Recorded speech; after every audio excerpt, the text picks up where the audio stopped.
Hi guys, and welcome to the channel. Thank you so much for stopping by. I really do appreciate it so very much. Welcome, my name is Aiden. I'm so happy that you are here. Today, I have another 5 random perfumes, and I just kind of grabbed random ones. I had to double check that I didn't have any of them on my list, but other than that, they were just ones that I was like, oh, let's talk about that one. Let's talk about that one. And yeah, so if you haven't watched one of these before, I might not like all the scents that I own. They're just kind of random fragrances. I might wear them, I might not wear them. I have a large collection, so I like to just showcase fragrances, kind of give you an idea, and talk about what scent notes are in each one of them. If you haven't already subscribed, please do consider subscribing. Don't forget to like this video if you enjoyed it. Let me know if there are fragrances that you would like to see in my 5 random perfumes. I mean, we can make it a little less random. And then also let me know if you've tried any of these perfumes and your thoughts on them. Okay, we're going to start with Victoria's Secret Tease. This is Cocoa Soiree. This one came out last year, I believe, and I picked this one up at Black Friday sale just because it seemed different and it seemed interesting, and the name really got me, and I had seen Shaughnessy talk about it, and honestly, yeah, of course that's going to kind of influence me. The notes that are listed on Fragrantica, I can't find it listed, and I should have the box somewhere, but I don't know where the box is, are wild berries, mocha, and freesia petals. I definitely get that it smells fruity. I get the berries in there, and there is like a hint of cocoa. I think Cocoa Soiree is a little bit of a misnomer because it's not a really chocolatey type of a scent. It is more of a fruity scent. It reminds me slightly of Viva La Juicy. It doesn't have like that DNA of the caramel with like the citrus, but there's a distant relation between the two.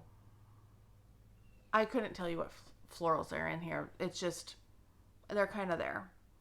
It's more of a fruity scent. The berries, I feel like, are the most prominent.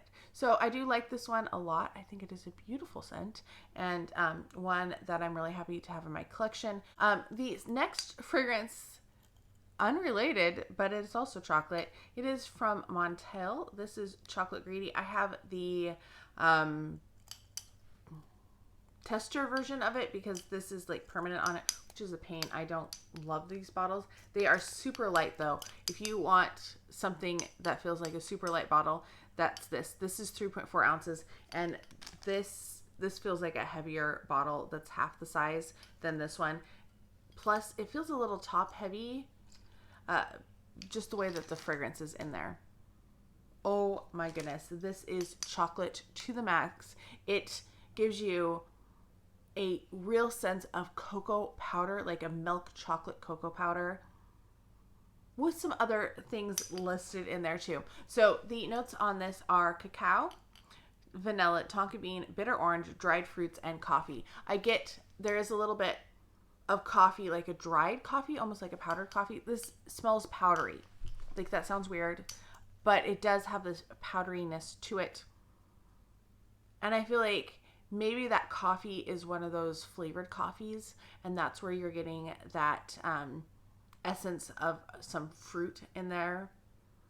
But it does smell powdery. It feels like it has been not liquefied yet, or maybe it's been liquefied, but you still get that essence, you know, like the difference between when you make hot chocolate using like a Swiss Miss type of a packet, or you get hot chocolate using chocolate syrup and heating the real milk in it.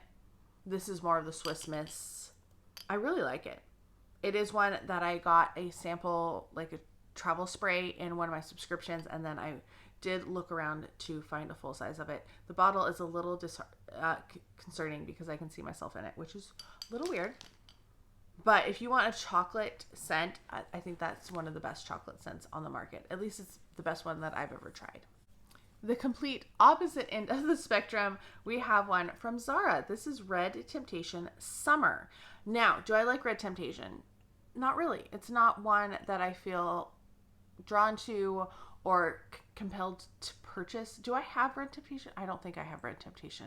I have a lot of fragrances from Zara, but I don't think I bought Red Temptation. It's supposed to be a Baccarat dupe or a Cloud dupe, and I'm not a big fan of either of those. But this one, as you can see, this one you can actually see in, that's a pretty significant dent for a Zara fragrance, and it's one of my favorite Zara fragrances as well. And maybe I can see why it's called summer, but would I relegate this just to summer use?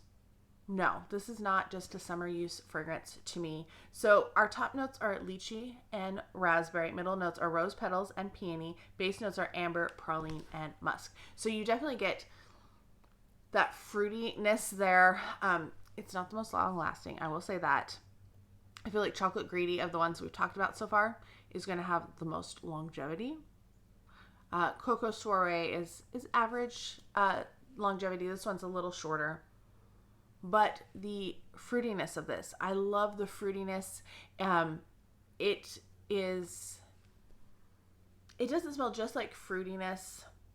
Like, I definitely get that bright fruitiness. I'm saying that way too many times. There's underlying with it. So that praline and that amber, I really get in there. I don't necessarily get a musk, but I feel like there's a warmth to it from that amber, and there's that sweetness from the praline in there. Do I really get any distinct floral notes? Not really. I get mostly that raspberry and the lychee with the amber and the praline down below. I love it. I think it is a really nice one. So it is one that I highly recommend. One of my favorite Zara fragrances. I think they brought it back this year. So that's also so good. And I think it's mixed with something else to make the Love Edition. I remember smelling it in store, but it wasn't one that I felt like compelled to purchase. But I'm pretty sure that's one of the fragrances they mixed for that. I will try to remember to link a video to Coco Peps, because she's the queen of Zara, and she did a video on it, and I'm pretty sure. We're going completely and utterly random because I did pull 10 so that I could film 2 of these, and I'm just going in the order of my screenshots. So next up we have Dolce Gabbana Q Intense. So I just got this one a couple months ago, and there is a dent in it. I wish there was a bigger dent, but I went to dance camp, so I didn't take this with me, which was a bummer, but I love this scent. It is really refreshing. It actually smells refreshing. It is very citrusy, very cherry. It has a strong cherry scent to it, but it also has a very strong, like, citrus scent to it. It could be, and I've heard others say this could be part of that light blue line. It could also have been part of the fruit line, I feel like. I wish they hadn't discontinued those. I still need to find the lemon one. But I get that it's a Dolce & Gabbana, but I feel like it's very similar to a couple lines that they've already done. Anyway, our notes are Sicilian lemon, jasmine, and orange. Middle notes are black cherry and heliotrope, not heliotrope. Base notes are amber and woody notes. Do I get anything? Maybe there's a little woodiness to it, a little bit down at the very, very base. But for me, this is great on a hot day. This is great when you just want to feel refreshed, like you've just been slogging through the day and you're like, I need something to refresh. Spray this everywhere and you will feel it's like a great pick-me-up type of a scent. If you want to smell just fresh, but you love cherry, this one. So much better than the original one. The Intense, way, way, way, way better. So good. Yeah, Q Intense by Dolce & Gabbana. All right, the final one of these, I thought I was going to pull in something a little older. These are all, well, I mean, Chocolate Greedy is a little older, but this next one was a limited edition from last year. I'm sorry. This is Valentino, born in Roma, Pink PP. terrible name. I know that that's the color of the bottle. Like it's the Valentino's trademark pink. Like, or double P as Shaughnessy says. That sounds a little bit better. Oh,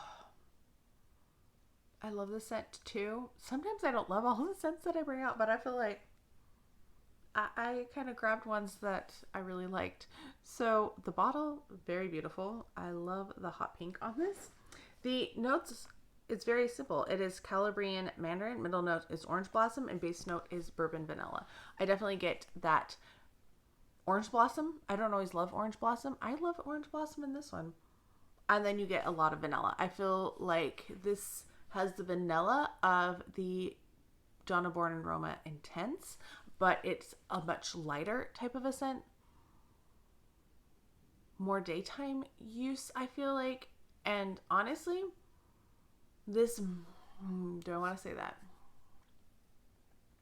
This might be my favorite Donna Born in Roma. I really like the Intense. I think the Intense is really good. The original is good. I really like Yellow Dream and Coral Fantasy though too. No, I think this might be my favorite. I think this might be my favorite in the line, which really sucks because, you know, limited edition, can't get it anymore. I have a little bit of a dent, not a huge dent by any means. But there's a little bit of a dent in there. It smells so good. If you like vanilla, if you like Donna Born Roma, this was, I think, a good one. Not as fruity as some of the previous iterations, but just a really beautiful scent. Okay, so that's it for my 5 random perfumes. I feel like they were very random, except that I really liked all of them. I hope you're all having a fantastic day. Let me know if you have any of these, if you smelled any of these, your thoughts and opinions on them. I hope you're all having a fantastic day. Thank you so much for stopping by, and I can't wait to talk to you next time.